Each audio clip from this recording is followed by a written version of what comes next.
Total Quality Housekeeping Custodian Education presents an internet classroom on sanitizing and disinfecting from a janitorial viewpoint. The contents of this class are presented as a learning aid to improve the performance of custodians. We make no other claims or guarantees. What are germs? Germs are microorganisms that can make living things sick.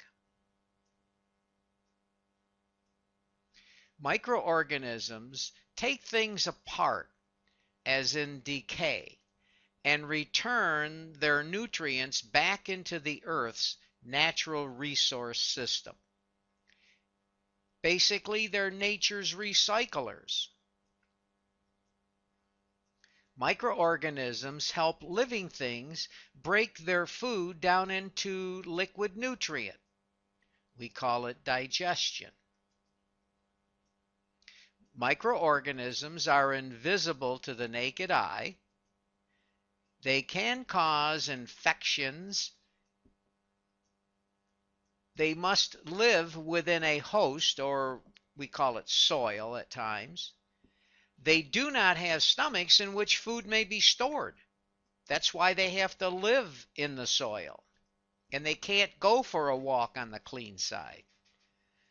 Soil is their food in their home. Let's say it again a little differently. Microorganisms cannot live outside of soil.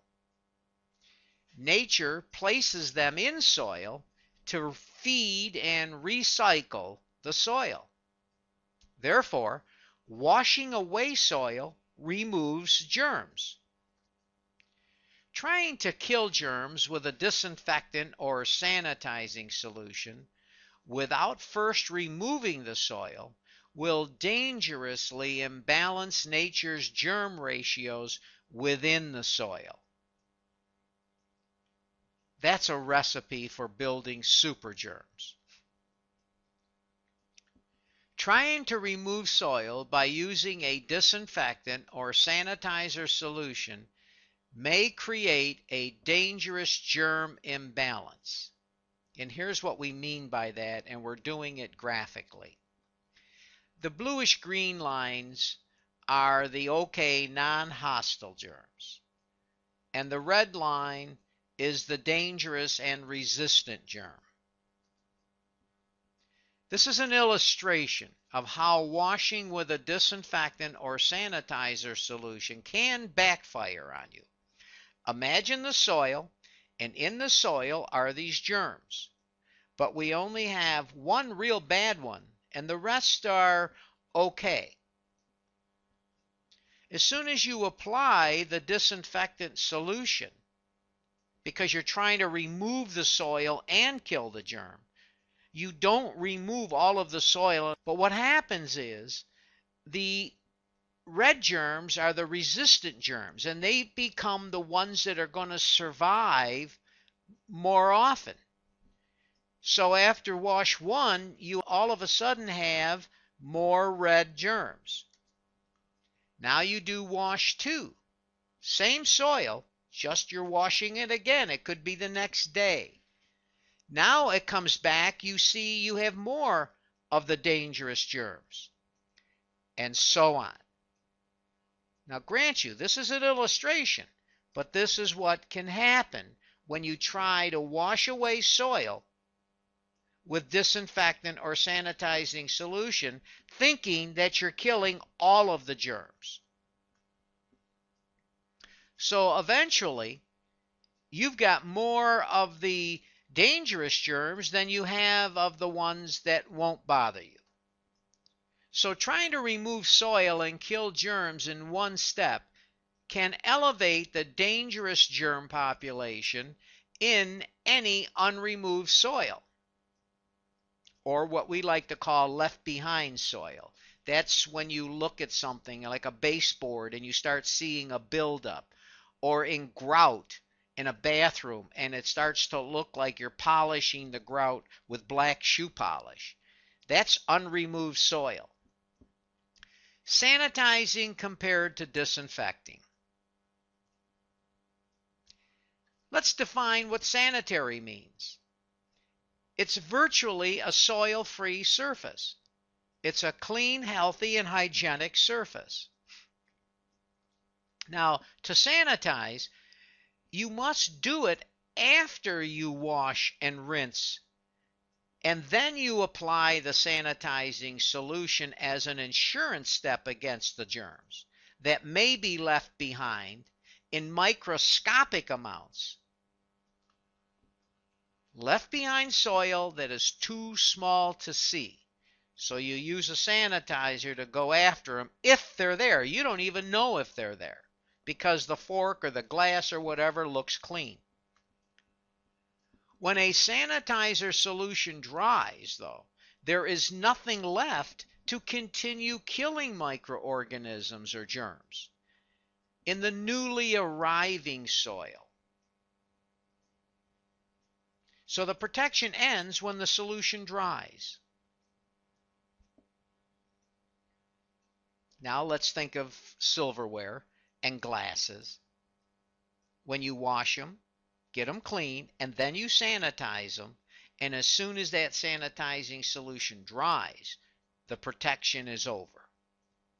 Airborne germs and germs from touch are now free to begin populating the surface. To disinfect, a surface must be washed and rinsed thoroughly, just as though you were doing the sanitizing process. Because if you leave any left behind soil, that soil contaminates the newly applied disinfectant, and basically you're going to negate any of the disinfectant's ability to kill new germs that are coming out of the air. When the disinfecting treatment dries, the surface becomes sticky, and then that stickiness is there to hold onto landing micro-sized airborne soil in which there are germs inside.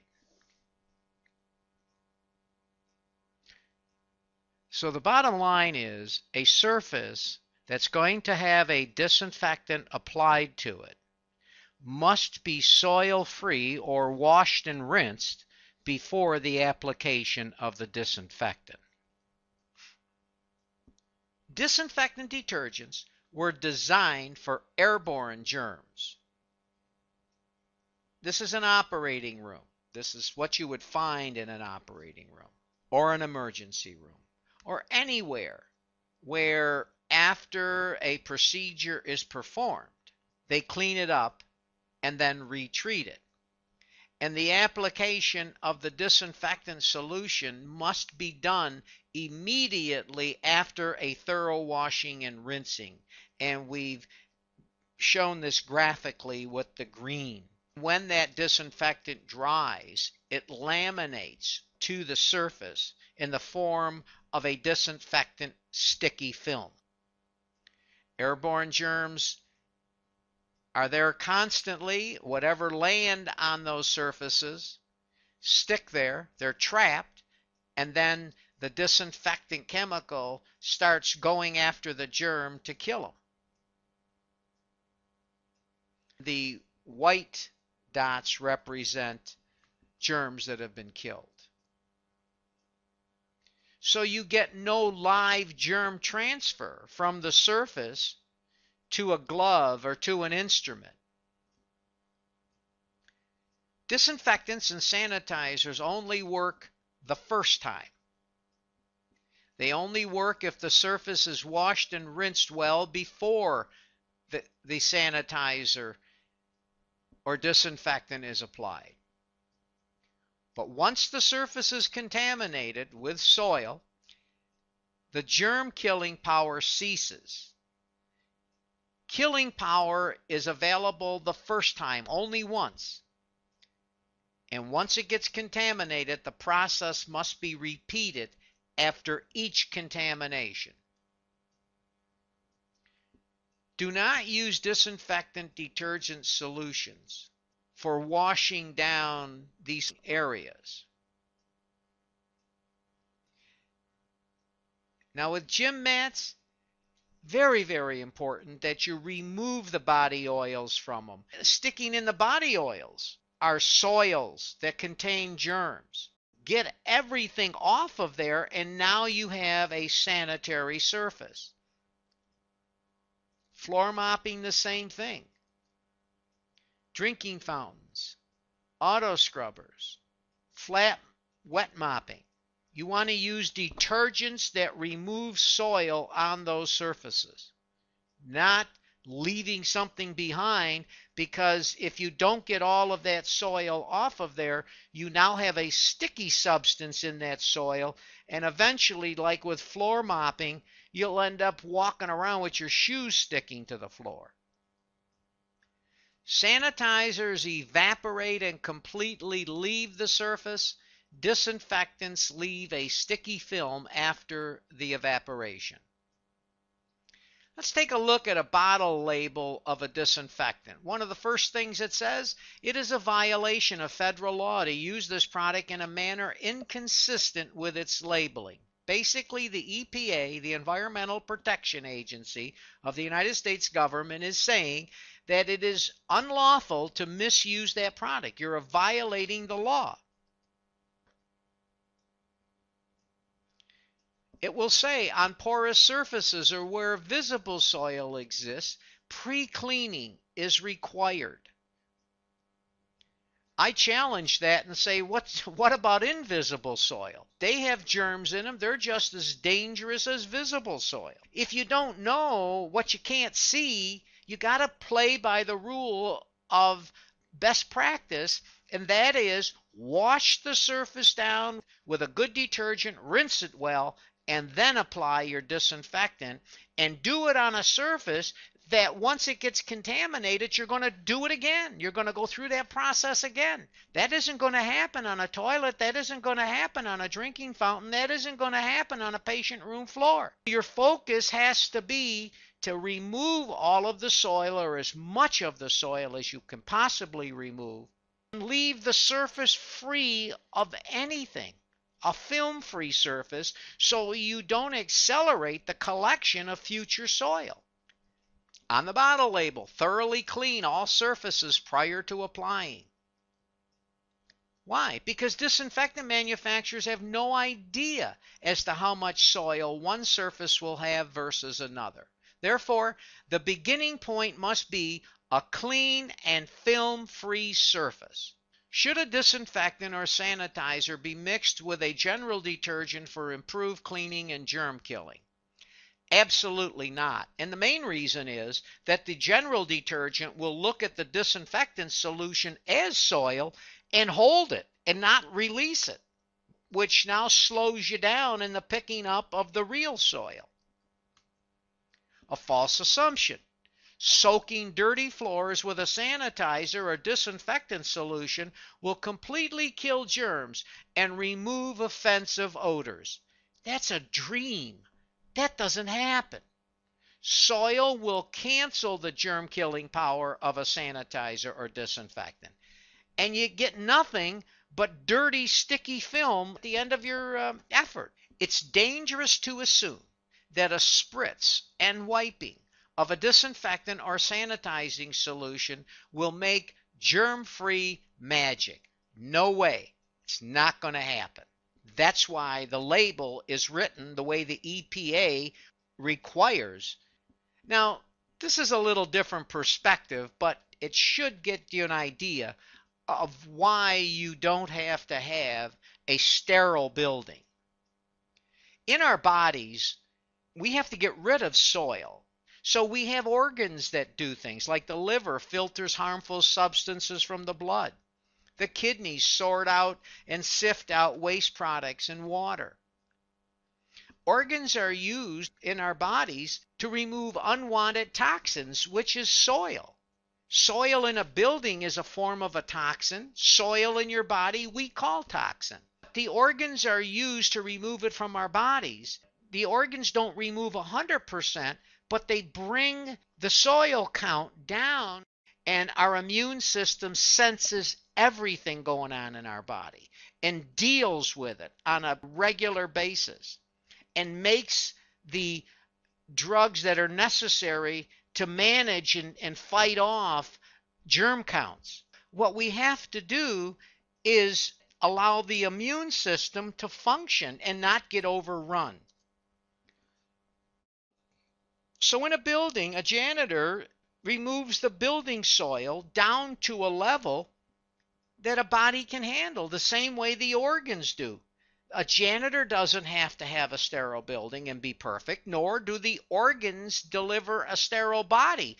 As long as the soil levels are safe and you haven't created the situation where you're attacking soil with disinfectants and sanitizers without first cleaning the surfaces properly, you're not going to have a dangerous germ ratio change that overpowers the immune system. If janitors and organs do a good job and not worry about trying to kill every piece of germ and every piece of soil, the immune systems will be able to manage after the levels of soil are brought down to that manageable level. And that's done in a building with detergents that work in a high performance way, that work in cold water, that don't leave a film. Because if it leaves a film, in that film will be some soil. Don't use disinfectant detergents. I'm repeating this again because this is so important. On kitchen surfaces. Now, someone might say, well, we've got to use bleach or whatever. That's okay. But you wash those surfaces down with, I don't care, dish soap. But you wash them down and you rinse them before you go use the bleach. Restrooms and shower surfaces. Just get them clean. We have another one of these classes on how to pick the right detergent, and you can go watch that, and that'll show you which detergent is used where. But you don't use disinfectants in those showers thinking you're killing germs. You take the soil out of there. Gym mats, I already talked to you about that. But these are the areas you want to be careful and focus on removing soil and not trying to kill germs and not know if you got them all. So therefore, use a TQH certified cold water high performance detergent, and that will ensure you that if you follow the right procedures, and we have training classes on that, you'll end up removing virtually all of the soil, and with the soil go the germs. Soil level and germ counts will be down to a level where the immune system can function. And if you're going to sanitize or disinfect, you do it after a thorough washing and rinsing. Thank you.